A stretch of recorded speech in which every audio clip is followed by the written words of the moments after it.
Now it's time for Docurama.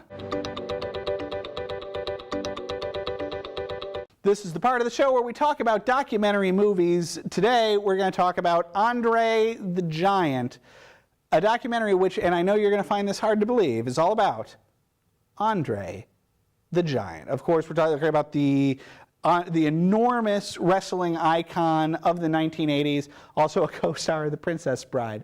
It's a very interesting portrait of the man and really does a good job of framing him as this generous, gregarious, larger-than-life figure. A guy who I didn't really know a lot about, and while this movie doesn't flesh out his life and his person quite to the degree I would like, it does a very good job. It becomes, if such a thing is possible, it becomes a little bit focused on the wrestling and tends to conflate the real Andre with the character of Andre, although it does a good job of trying to separate those two. So it's a little bit at odds of itself, both of conflating the two and making the point of separating them and saying that who Andre was not necessarily his persona in the ring, but sometimes it was.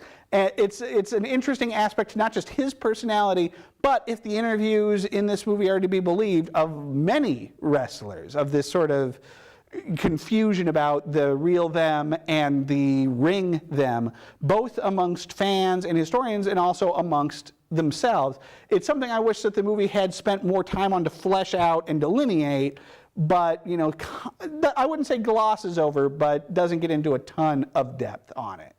The movie does spend too much time, however, on three things for me that detract a little bit from telling the man's life story. One, too many interviews with the Hulkster, Hulk Hogan, who is unnecessarily wearing a t-shirt promoting his pasta bar.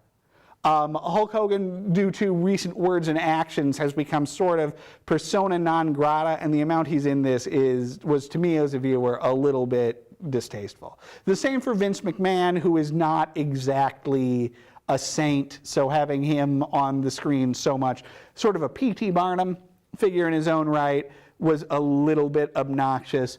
Also, the movie spends a lot of time on Andre's tragic heel turn at the end of his career, where he started playing a bad guy. And while there's some real pathos in that for Andre, where he didn't like turning evil and then having the crowds he so loved turn on him, the movie tends to be a little surfacey and plot driven about that and not go into emotional depth, and spends, like I say, a little too much time on it. So it is an interesting portrait. I wish it had been able to find a little bit more depth, but perhaps that's too much to hope for.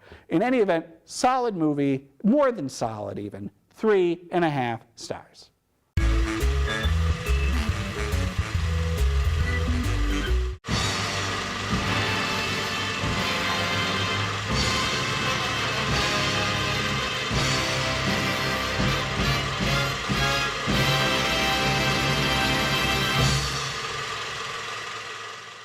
And don't forget to visit our website, northmetrotv.com/everymovieever.